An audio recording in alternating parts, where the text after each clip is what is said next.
this little live. Hello, Sean. How's it going? Hi, Avery. It's going great. I'm excited for today. I'm so excited for today. I feel like this is a topic that we've been, banging the drum on for a while. And this kind of feels like as we get into 2025, this is the year that brands are really starting to take notice because everyone is underinvesting in organic social. Sean, tell us a little bit about yourself. Awesome. Yeah, again, Avery, thank you to you and the marketing team for putting this on. I couldn't agree more. What a timely topic. I'm Sean Walsh. Great to meet and see everyone. I help lead global business development across VaynerMedia and VaynerX. I've been in the Vayner world for the last 5 years and had a front row seat to the impact organic social can have on brand and business and every single aspect of your marketing. So really excited to kind of break that down a little bit today, and most excited to highlight some of our amazing clients that we have with us to kind of tell their stories. And really our hope today is to give everyone watching maximum value and maximum insight. And then again, we're going to be here for follow-up conversations and questions. So I'm also excited to hopefully have some people reach out to me for follow-up conversations. 1,000%. I know we've got a community all around the world. So whether you're watching this on YouTube or LinkedIn Live or Twitter or Instagram or wherever the platform is, whenever it is, we're happy that this message is reaching you. And we're really pumped to share you a little bit on how Vayner is thinking about organic social and how this is a critical building block for brands. So with no further ado, I'm going to let Sean take it away and I'll be in the backstage, and feel free to comment any questions. Awesome. I have a sneaky feeling we're going to see you again, Ave, as we have some fun here. Oh yeah, of course. I'm not going too far. Awesome. Well, thank you, Avy, for the kickoff. And thank you again, everyone, for joining us today.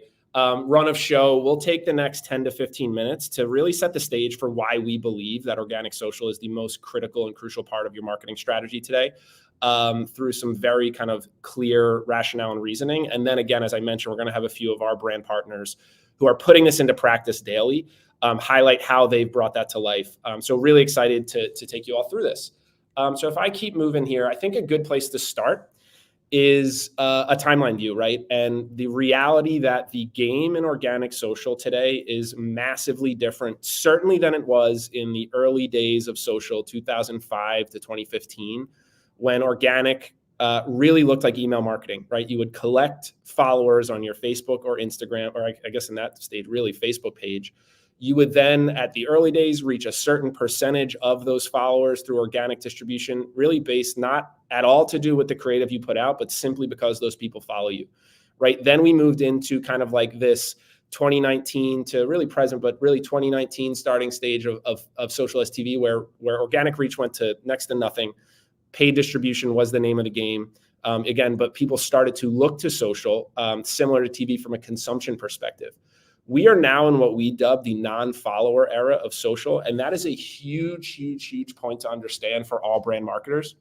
When you're thinking about organic creative, right, or organic distribution on Reels across Meta, both Facebook and Instagram, on TikTok, on YouTube Shorts, even into the world of LinkedIn, where they have a full video, vertical video organic distribution feed, 90 to 95% of the content and creative a brand, a user puts out in the world on those organic platforms today is viewed by people that do not follow that brand. That is a huge departure from where how we've seen organic creative be distributed. And the AI-driven algorithms that are matching relevant creative in feed to relevant users that are interested in that creative is creating a new world and a brand new opportunity for brands and companies and creators that really understand how to create for organic social to actually drive reach and distribution through the validity and the relevance of the content they create, which is, again, a massive, massive, massive point. So if we go to the next slide, kind of breaking that down a little bit further, we believe that relevance is the biggest elephant in the room for brands today across the board, but specifically because of what's happening in organic social. This is driven by the fact that attention is scarce, right? We are competing with not only other brands, but other creators, other users, whether that be influencers or just creators down the street, right? We are in much more of a meritocracy when it comes to actually driving the reach on social. So attention is scarce, and we have to take that into account. Brand is no longer built in the boardroom, right? And I think this is something that more and more brands are starting to understand as we look at how they're talking about creative relationships and internal social teams being extremely important. But no longer can you shoot a TV commercial, slice it 5 ways, and put it across 10 channels and hope that actually drives reach and distribution. That's really a recipe for irrelevance in feed, right? And then the last point, again, as I've mentioned before, creative relevance actually is rewarded with reach and consumption in platform, which is an enormous concept for marketers to truly understand, which puts an imperative on creating better, best-in-class organic social creative and a really deep commitment to that from a brand perspective. So when we think about overall our services at Vayner, to set the stage for folks that aren't necessarily familiar with us, we provide services that hit every box on the right-hand side here, right? Traditional creative and media, buying TV, creating Super Bowl commercials, digital creative and media, right? So everything from Amazon to programmatic, et cetera. But the bottom rung of this breakdown, social, is really where obviously we believe the rubber meets the road in brand building and business driving today. And more in particular, where we'll focus today's conversation, we believe that organic social, the bottom left box, is the most important part of your marketing mix heading into 2025. And we also believe it is the most underinvested part of most brands that we talk to from an actual resourcing and investment perspective. So we'll break down over the next few slides kind of the 5 reasons why we believe this to be true based on data that we've seen from our clients, data we've seen from the industry. And then again, we're going to move in to talk to some of our great client partners and understand how they're applying and kind of capitalizing on this opportunity in the hopes that everyone listening today can again extract a ton of value here and learn. First and foremost, right, when we think about why organic social is so critically important, we are witnessing the fastest upstart brands that are in hyper growth mode and stealing share from more established Fortune 5, Fortune 1000 brands across categories. It's just a known fact that they are over investing in organic social creative as a massive line item of their marketing expenditure, and they're reaping the rewards of it, right? So whether it's Poppy and Liquid Death in the beverage industry, Chipotle has been a shining example of this, kind of helping drive their growth for the last several years. Cuts in the apparel and fashion space. We know that these brands are over investing in organic social creative, not just through influencers and creators, but actual brand creative in feeds on TikTok and Reels and YouTube Shorts, et cetera. And we also wanted to include a key point here that Gary Vaynerchuk, right, our chairman and CEO, who has and is maybe looked at as one of the best, if not the best practitioner of organic social creative in the world. This is a really important point that Gary himself, right, invests $3.8 million in the 40 plus person team Gary V that populates his organic social feeds on a daily basis, right? That's how Gary is able to show up in YouTube with really hyper relevant content and specific contextually relevant content on LinkedIn and Instagram and TikTok on a daily basis and really fuel that audience and relevance growth that Gary's brand has seen. We want to include that to give context of what we mean by resourcing, right? This isn't something that can be looked at as an afterthought or a line item investment. We believe it needs to be at the center. As we think about social, right, and organic social importance, point number 2 is probably the most kind of universally agreed upon head nod point, that social, we believe, is the world's best consumer insights engine, giving actionable and real-time data at scale, especially when you commit to daily social creative populating those feeds, right? The qualitative insights that we are able to uncover from the comment section informs so much of what we can do, both from a creative and brand marketing perspective, not to mention a product innovation, a consumer road mapping perspective. Avery, welcome back. Ron, I'm gonna chime here because I feel like this is something that people like don't necessarily always think. Like if you are one of those CMOs who's up in the comments, who's reading, who's listening, like you get this. And I think we see this in a lot of the emerging brands, but some of our biggest partners like are really coming to Vayner to help them uncover insights that they can get for free in real time from social media, like things like color preferences, things like sentiment analysis, things like competitive research, because this is not something that we have to do in like an old school focus group or, wait to do quarterly or once a year. This is something that we can always be testing. And, and a lot of times these insights are actually leading to things like product innovation, which even a few years ago, that was just not how people were thinking about social. And I think now people are really using some of their consumer insights and research budgets and time and effort and energy to dig into social, to understand sort of like what's going to be that next big thing, what's going to be sort of trending, and how people like actually feel, like real people actually feel that are like unbiased in the world. It's such a good point, Avery. And like for context, when we work with brands on organic social, one of the main deliverables that I think a lot of our clients are almost surprised by the impact that they get is what we call a monthly relevance report. It's not where we kind of come back with stats on a per post reach. Like there's reporting obviously on a weekly basis and insights, but the monthly relevance report is really geared at getting to what Avery just mentioned, what truths about the consumer, what insights about the consumer, the category, our competition are we able to uncover? And we've had CMOs play back to us that they have big internal insights budgets that they don't really get much out of, and they're getting way more out of this. So this is yet another way that we're seeing the value of organic social impact well beyond just the organic social feeds themselves. Point number 3, I think, is again, one of, if not the most important point on this list, right? Social assets and social creative today, especially on the vertical video platforms where there's massive eyeballs and distribution, are functioning like the modern day television commercial, right? With the potential, and potential is an important word, based off of the relevance and the validity of your creative, but the potential to reach and impact millions of consumers with a single post for free.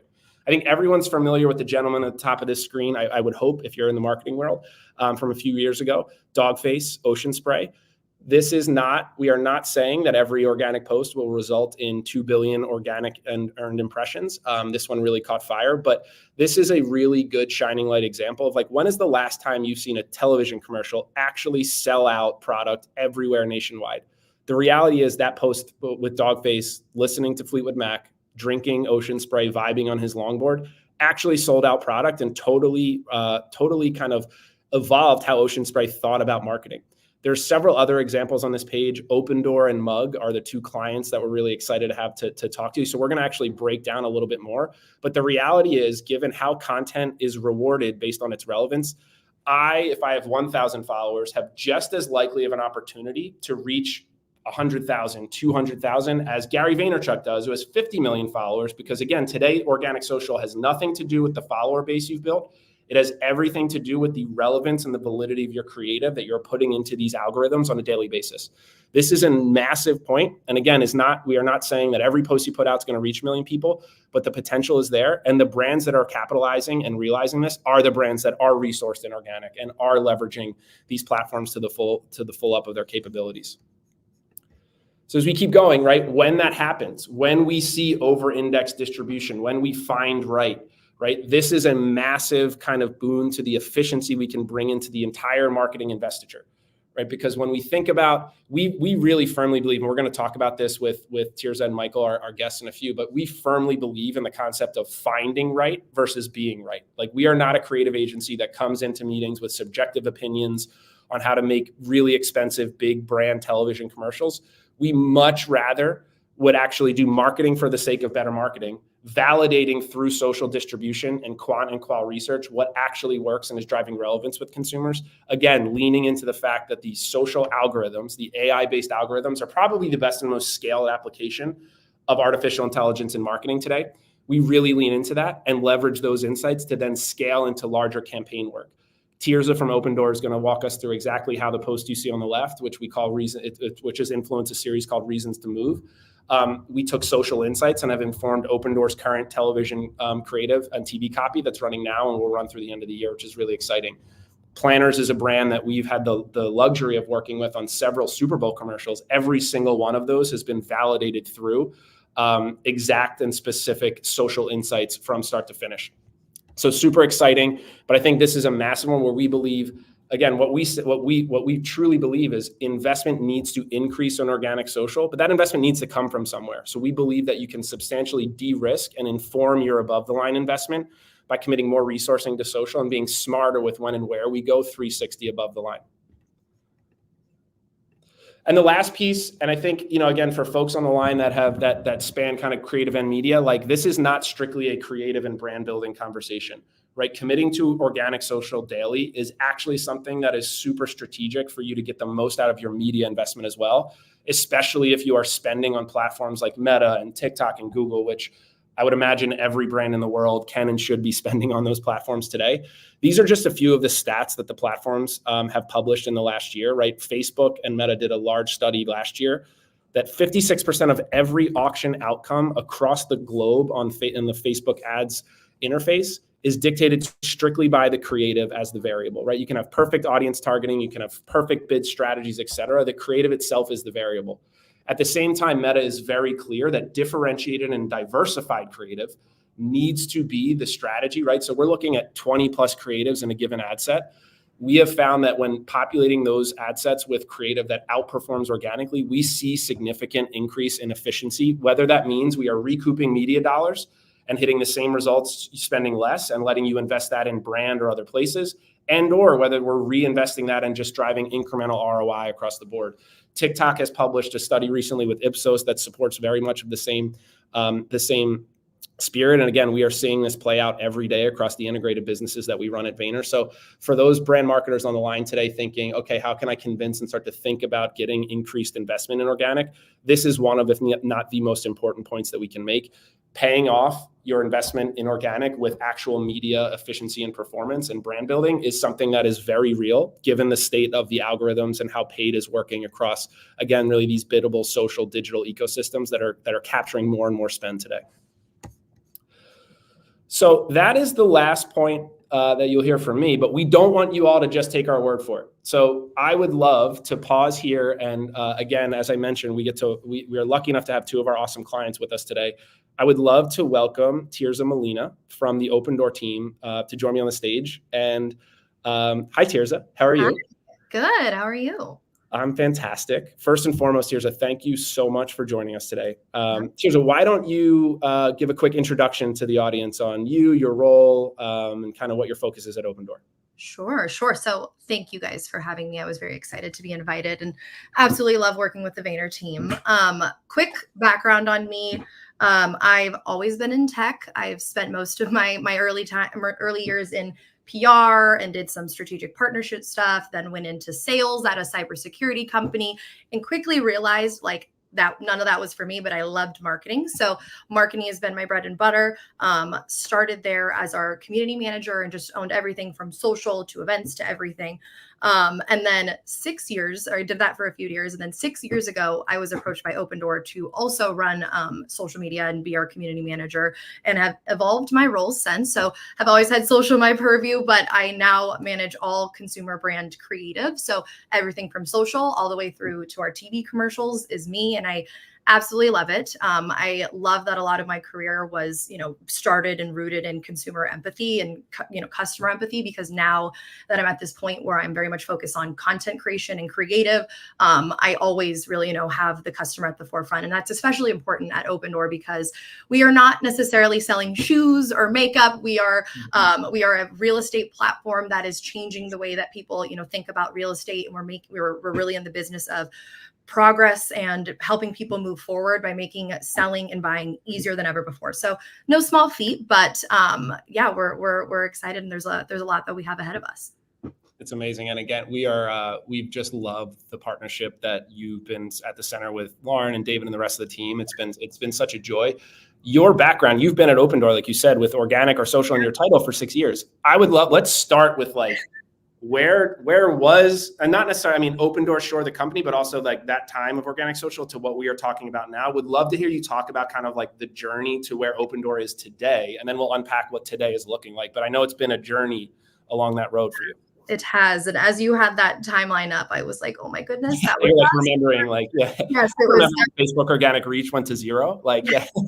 And there was, all brands were kind of figuring out how to behave over the last 6 years. I think, it's changed so much. The landscape has changed so much as you showed. And I think, we were kind of part of that. And I think the best way that I would describe it, and I think you touched on a bit, was like, we kind of treated social as this place, like we kind of took a matching luggage approach. So anything we were doing in like other channels, TV, just anything, we were bringing it to social and like slightly changing it ever so slightly, thinking this was making it social first and hoping that we would see really, really amazing results. And we weren't, and we had to get really, really real with ourselves. And, it took time. Every single year we were reevaluating the program, making different kinds of investments, tweaking it ever so slightly, and just hoping and making incremental changes. But we really had to take a really realistic look at ourselves and the program and what we wanted to do, moving forward last year.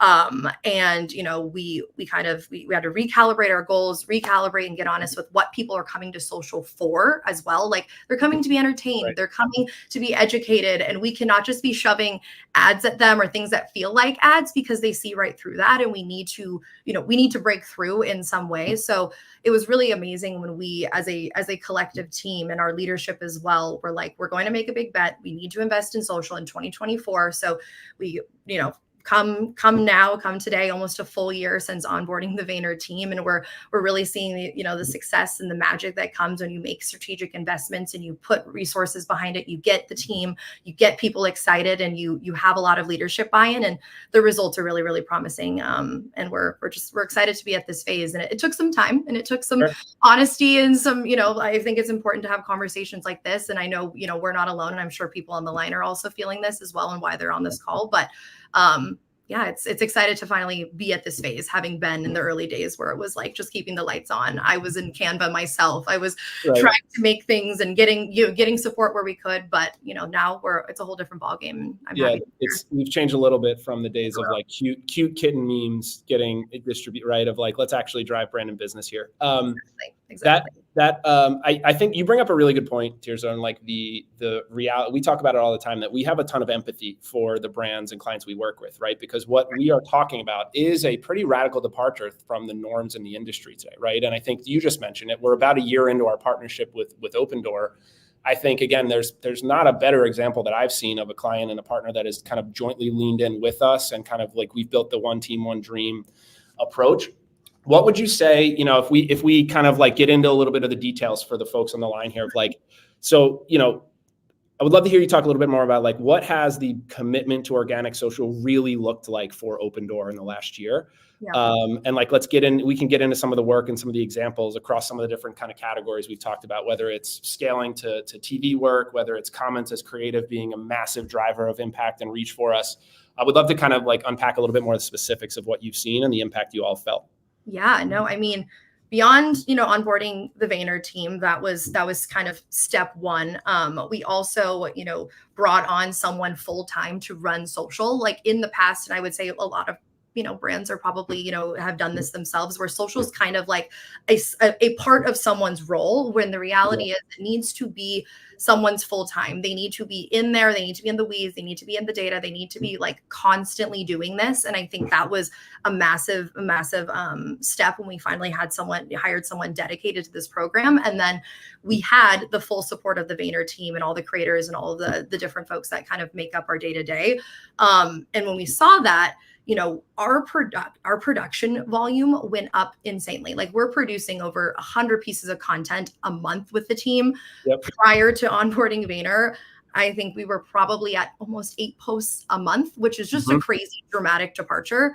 And those posts were super, like, we spent so much time like fine tuning them, really trying to hope. And, we were also hoping for conversion, which is a crazy expectation, I think, from organic social, which, we, as part of our getting real with ourselves, we really had to recalibrate how we looked at performance and how things, should do and what they should look like. So we adjusted from conversion to focus more on awareness and reach and engagement, things that you cannot necessarily pay for. And with that, like I said, we're producing over 100 pieces of really engaging and breakthrough content that is resonating with more and more people, because that is the intention, right? With creating content at this volume and this scale, there's so much stuff that people are consuming every single day. We have to figure out ways to get in front of them in really, really relevant ways. And you do that through comment at a really high volume, but also really good strategic content that is speaking to them in a way that they want to be spoken to. And, we're definitely seeing results from that. And I think, we're also using it as an insights machine. And we kind of talked about that a little bit, and you alluded to something we did recently that was really, really impactful, but that it is a place I find myself often talking to different teams within even the organization, our product teams, our research team, all of that. And I'm like, hey, why don't we try it on social? Well, let the people tell us what they want to see, or let's get it in front of you people. It's not going to cost us a lot of money. If anything, it's just an organic social post, and hopefully we'll get you some results, and we'll bring that right back to you, and we'll make some change from that. So it's been massive in a lot of ways, but I think those are some of the big ones. Such a helpful overview, and so I wish we had. I think we could do 40 minutes on just. I could talk for days. We could go for days, but I think you mentioned something really crucial and critically important, right? The jump in actual volume of output is so huge, right? And we talk about it a lot, that we believe, again, back to the point on like what the reality is of the organic social algorithms. Like, Tirza, your feed on TikTok would look, I would imagine, almost 100% different than my feed on TikTok would look, right? And there's a world where we could nail the creative for you for Opendoor, and we would be all in your feed, but we would never really reach me. Like, we talk about that a lot through the lens of consumer cohorts driving a lot of the content output.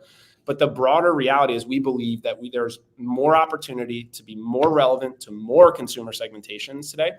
To do that, you need to have a volume jump, right? I would love to hear you talk a little bit about like the learning journey we've been on together, because to jump into that volume, that means we are being less probably subjective and applying kind of, I would call it the classic creative director type feedback to every single post, right? And this again is something that we go through with every client that we onboard. But I'd love to hear you talk about that journey, because I know we're at a place now, and I get to watch as a fan on some of the Opendoor text chains, et cetera. But how fast you all are able to move from a comment to an idea to a larger execution. So I'd love to hear you talk a little bit about that and the journey to get there.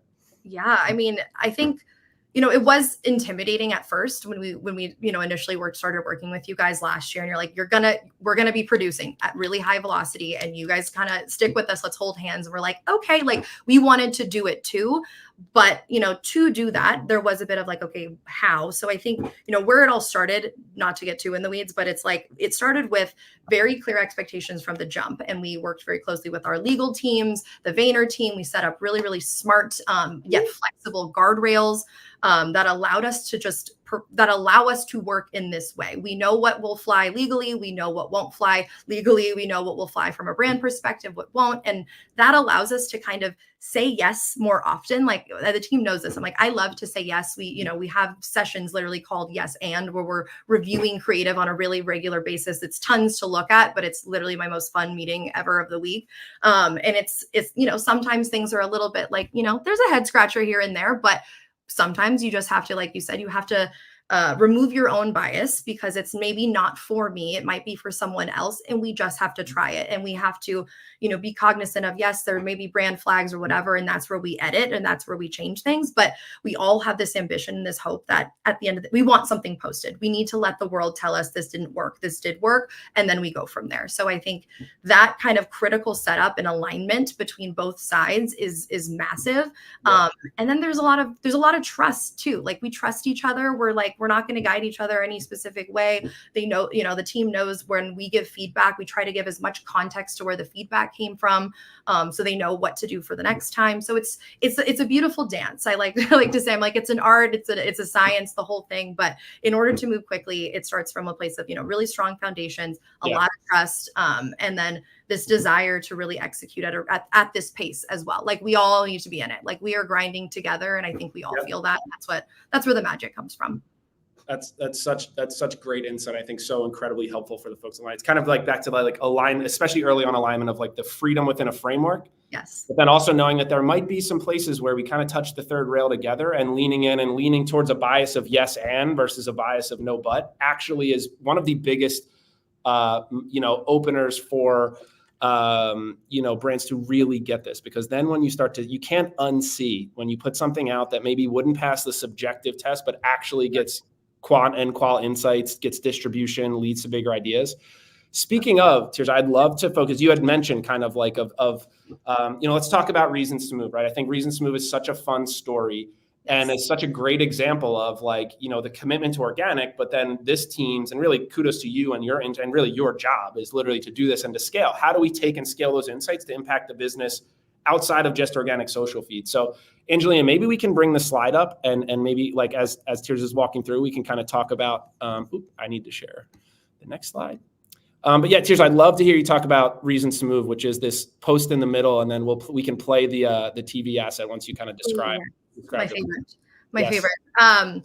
So Reasons to Move, it started essentially as a really great series that the Vayner team kind of came up with that highlights the realities and often relatable reasons why people might want to move. That is our business. We help people move. So it's, lovely and funny when we can put some humor on it and get people to relate to some content. So for example, this is a funny one we did during the Super Bowl time, where essentially it's like this person, the joke is, when you find out your neighbor's a fan of the opposing team, you got to move. Reason to Move number 558 or whatever.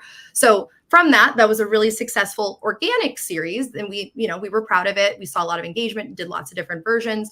But then this moment arose as we started approaching the end of the year, where we wanted to launch this very contextually seasonal campaign that we wanted to bring to TV. This is something we wanted to do for the end of the year.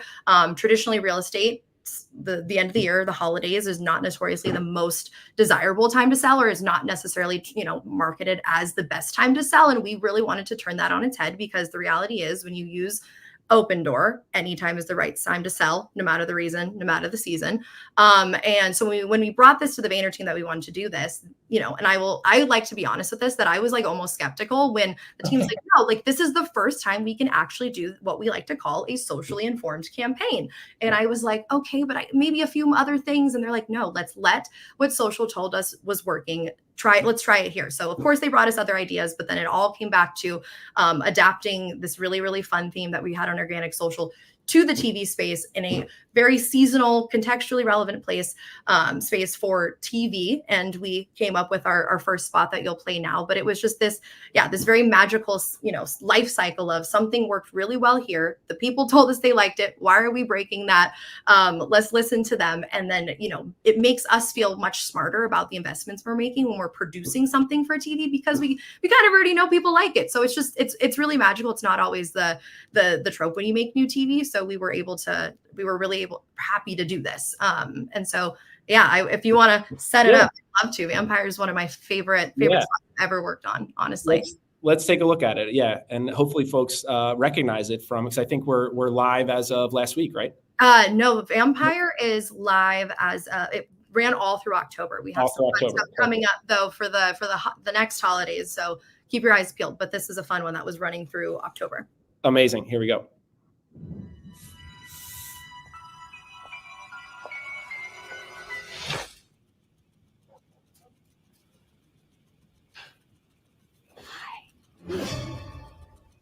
Time to move?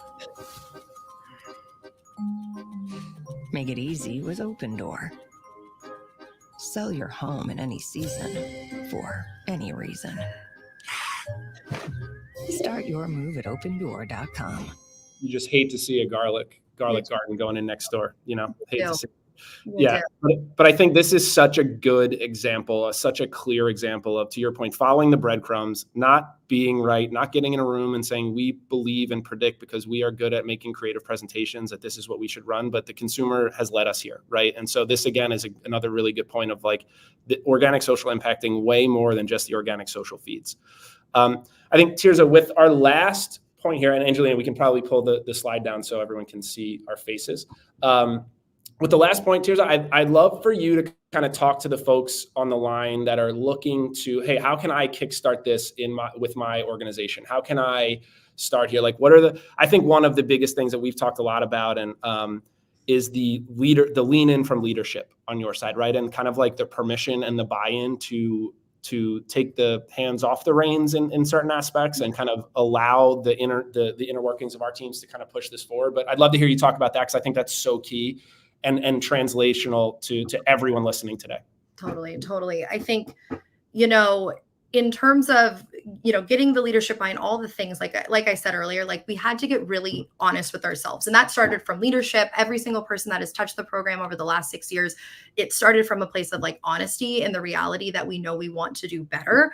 And, when our leadership, gave us the okay to bring on a team like Vayner, that was just the biggest unlock. And I know that sounds very simple, but I think it's like, I had spent many years each year kind of re-justifying the investment in organic social. I have, different kinds of decks, different ways to show it. This is the results we could see. We could augment paid in this way, like always kind of pitching. And I'm sure there's a variety of folks on the line that have been on both sides of those, where you're either receiving that deck or you're the one pitching. And all I can do is like encourage that both sides kind of come together and hold hands around this, because it's a new time. And like you will have to make up for lost time if you don't make this investment sooner rather than later. Like it's evolving every single day. The landscape's changing every day. Like if you can strike now, I'm so glad we did this a year ago so that we're kicking off 2025 in like this really, really amazing place, especially, to have a sick campaign under our belt in this way. Like we've now, in my opinion, used a lot of the powers of the Vayner team to get us to this place. And we've gotten to use you all in more ways than we almost, I think, thought we might in the first year, which was really, really special. So I think, just that trust and that honesty amongst everybody to just dive right in is critical. And I think, for us, knowing that social being such a public place. Every single thing that we make is, out there. It can easily be screenshotted, sent to us. What is this thing? And like that doesn't necessarily exist all that much, because I think we've proven enough value in the things that we're doing and the creative that we're making and in the results that we're showing that we're not needing to do that every day. And there's trust from our CEO or CMO, every single person down, there's kudos, there's props, there's a lot of social can also be a morale booster. Like I love when someone internally is like, oh my gosh, I can't believe the social team just did that, and shares something really, really exciting. And it's massive. So I think it's like kind of an organization wide, but it starts from the top, and, having that support and that trust allows the team that are in the day-to-day, because it's a grind. It's a grind, and it's lots of scrolling. Our whole team would probably be very embarrassed about our green screen time, but it's a lot, and it's something that it takes a village. And I want to take a quick second to also just thank everyone that touches our brand, everyone that works at Opendoor. This is like a partnership between legal, comms, our social leads, everybody, and then the Vayner team as well. But it's just it takes a village, and I think that's the biggest message. If anyone walks away, is just like trust each other, take the leap, make the change, because it's time. You're right. And I think what a great point to end on, Tirza. I think obviously myself, but certainly our Opendoor team echoes back to you all of like the enablement from you and David and Lauren and the full team. So excited for where this brand and business is going. And again, we believe that organic it will continue to be at the center, and so excited for the work we do together. So Tirza, before we let you go, what does everybody need to know about exciting things coming from Opendoor over the next couple months? What should we look out for? Any last minute words? Yeah, I mean, I sort of started to allude to it, but we have some fun stuff that'll be coming out over the next few months. So keep watching the space. Of course, I would be remiss if I didn't plug to follow Opendoor on social to see what we're up to, and also see the different amazing content that we're producing every single day. And just next year we're so excited to do more. That's the best way I can describe it. Like I said, you guys have shown us the different arms and flexed and been amazing partners through this year, that it only makes 2025 that much more exciting to walk into, because we now know how to work together in a really beautiful way. So we're just going to do bigger and better things next year. Awesome. And if anyone is buying or selling a home, Opendoor is your first and only stop. That's a great pleasure. Awesome. Well, Tirza, humongous thank you for taking the time out today to join us. Amazing work you're leading. We'll hopefully see you soon. More soon. All right. Bye. Thanks, Sean. Bye, everyone. Thank you, Tirza. Awesome. Shifting gears, going from selling homes to selling delicious carbonated beverages. I'm super excited to welcome Michael Smith, our client from PepsiCo. Michael, how's it going? Oh, looks like we're like, Mike, are we doing a green screen background? We almost have like a green screen going on here. I hadn't thought about it that way, but who knows what this will change into. We'll see what our graphic team can throw up behind you there. Michael, why don't you introduce yourself and say hi to everybody and give them a little background on you? Sure. Hi, everybody. I'm very happy to be here. I am Michael Smith. I'm the Vice President of Marketing for the flavored sparkling portfolio at PepsiCo. That includes a lot of our soda brands, but I think the one that we want to talk about today is Mug. It's a very fun role, especially on a brand like Mug. It's enjoyable on a day-to-day basis. I've spent a good portion of my career with PepsiCo and had the opportunity to work with the Vayner team across multiple brands. So great partners, and excited to dive in a little bit. Awesome. Michael, I think beverage and the category is so interesting given this context, the conversation we're having today, right? Like you're seeing this play out with some of the upstarts, and there aren't as many categories, I think, with as many entrants into the upstart kind of new world, right? As we've started to see. So I don't think I need to educate you on that front. I think in terms of our work and the Mug partnership, I don't know if there's a better kind of use case or example of truly the impact of organic social given where the brand was, where we are today. So I think maybe, Michael, can you give this group a little bit of education on kind of like what the last few years have looked like on Mug, and then the real lean in commitment that you and the brand team have helped lead with our crew on truly what organic at the center means for a brand? Yeah, absolutely. So I agree with you that Mug might be the best and most interesting case study for the impact of organic social. So Mug has sat in the Pepsi portfolio for decades, and root beer over the last couple decades has not been the growth driver of the soda category. So, like a lot of brands within our portfolio, it was in distribution and it existed places, but it wasn't something that we were investing against significantly. It wasn't a core aspect of our growth plan. And then about maybe 2 years ago, the category started to change, and we weren't doing anything. We were just kind of continuing to manage the brand, make sure it was available, but we saw significant growth within root beer as a category holistically, and Mug got a little bit of tailwind from that, and that made us start to look at the category again, because we're always trying to understand consumer trends, where consumer trends in beverage are going, and whether through innovation or existing brands, how do we make sure that we're delivering to the consumer what they're looking for? And so as we started to see trends in root beer, we said, oh, well, we have a root beer brand. Maybe there's an opportunity to drive some growth here. And I think one of the smartest things we did was we took a very small team and a very small sum of money and very little leadership oversight and said, hey, go figure out if there's something here. And what's great about that approach is it took away the PepsiCo level kind of tyranny of oversight and tyranny of big budgets, which means you have to do all of these things, and all of these people really need to be aligned to what you're going to do. And so the team was able to move really quickly to start to understand what about this brand could resonate with consumers. And they were almost forced to look at organic social as a way to do that. There was no budget for large TVCs or significant PR initiatives or sponsorships or any of the many things that we might do with a more traditional brand with a larger budget.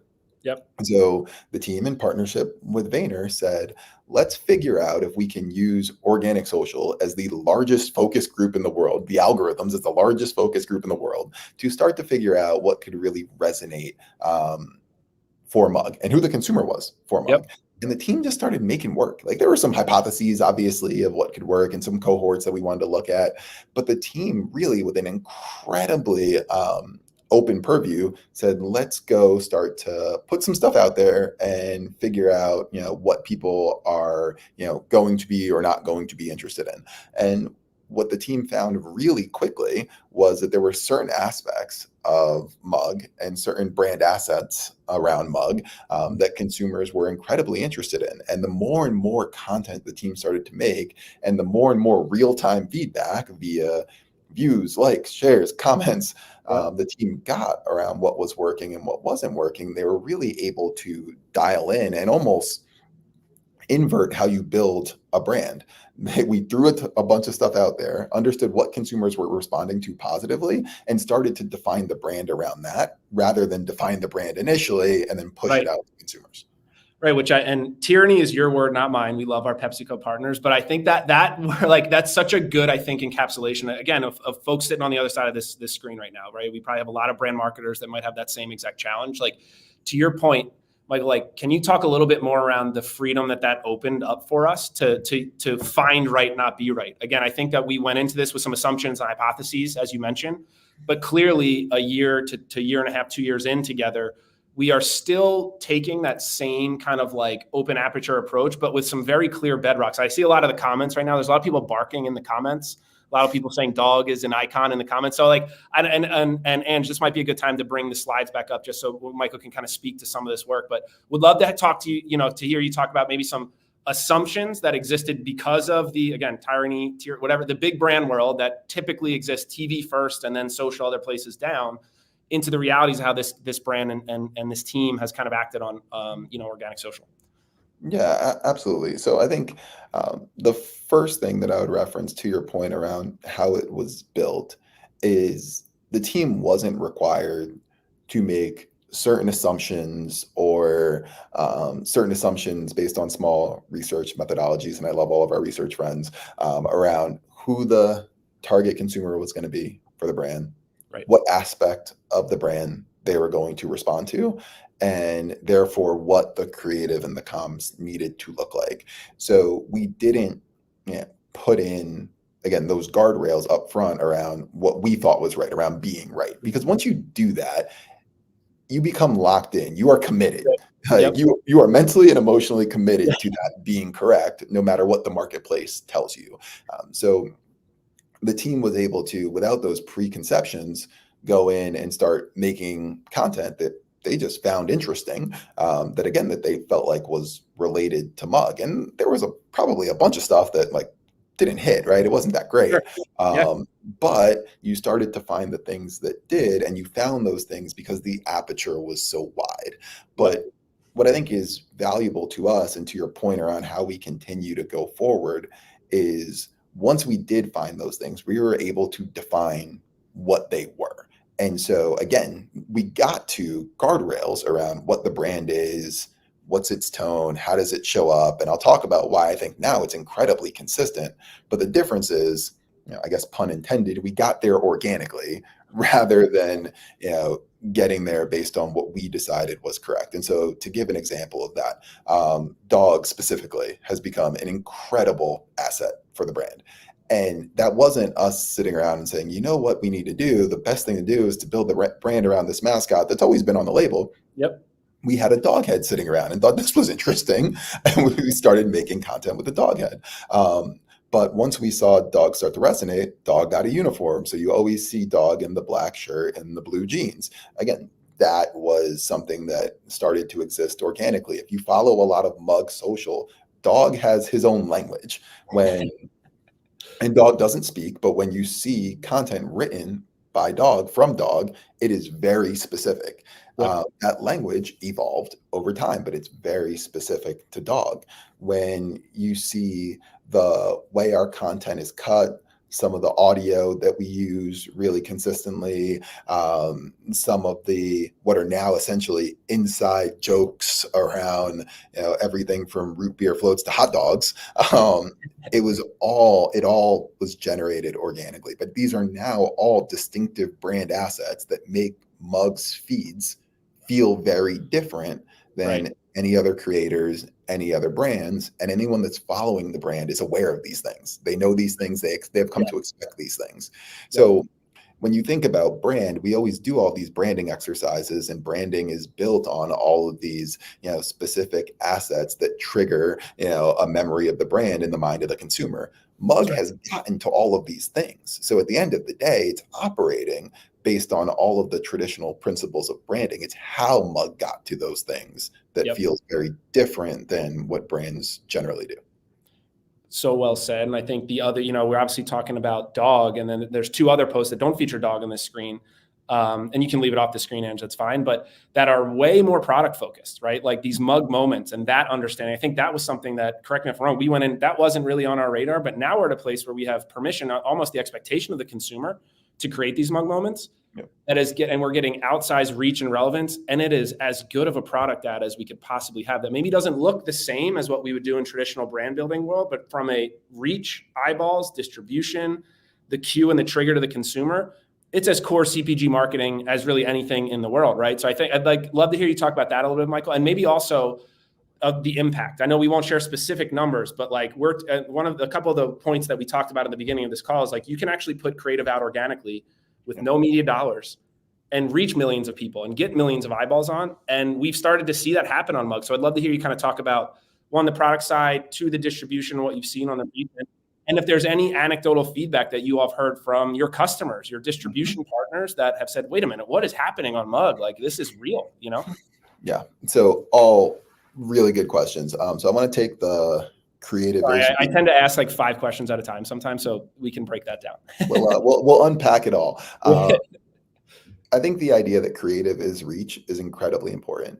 And again, when you're a brand that comes with a large media budget or frankly, any media budget, you always can fall back on those dollars to drive visibility. And I think what that does is take a little bit of pressure off of the creative to be great for the consumer. It might pass all of, we do a ton of creative testing. It might pass all of those tests, but the creative doesn't inherently have to be great for the consumer, because it's not the weight of the creative that's driving the reach, it's the media dollars behind it.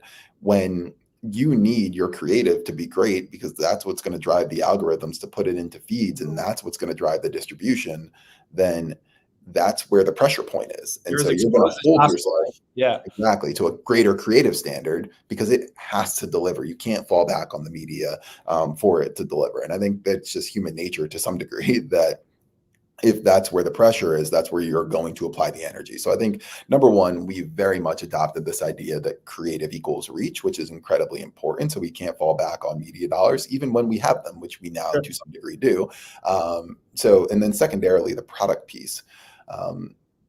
I do think that when Mug found right tonally, and when it found its consumer, it then figured out how to natively integrate product into that tone and style of messaging. What I don't think would have worked is if Mug found the right tone, it found the right consumer, and then tried to deliver that consumer a traditional product ad.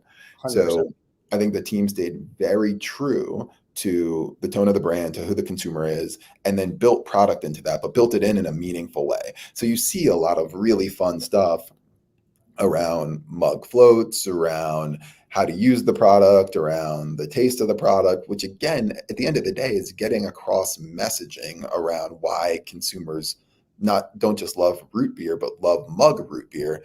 But it's doing so within the brand and within a tone that the brand has built, which makes all of that product work feel even more distinctive. So I do think we've done a great job of layering in product, but we haven't felt the need to sacrifice brand in order to communicate product. And then, to your point, what I think is even more validating is that the Mug business right now is in great shape. It continues to grow and overperform our expectations. That's probably about as far as I'll go on it, but like we feel great about how the business is performing. And like, obviously that's incredibly important, but what's more validating to me is the number of real life people who have had something to say about Mug. I love Mug Social. Mug's awesome. I love dog. Like, I'm drinking more root beer. Like, I was legitimately in front of a high school class in Washington State last week, and I'm talking about some of our portfolio of brands. And one of the kids just pipes up. He drinks Mug and he loves dog.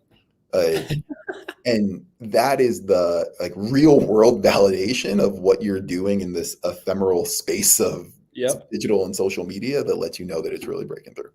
I love it. There's a comment from Danny Chamberlain. Mug is the gospel, dog is the prophet. I love that. That's a good way to end it. I think we're going to steal that. I think, look, your last point, Mike, again, no details needed, but you run the business. The business on Mug is healthy. The one variable that has entered the ecosystem in marketing in the past year in any type of meaningful way is organic social. I don't know if there's a better way for us to end our conversation back to why organic social needs to be at the center of brand marketing strategies going into next year. This isn't so we can all get followers and likes and distribution. This is to move product off shelves. This is to drive leads into your ecosystem. This is to drive your business.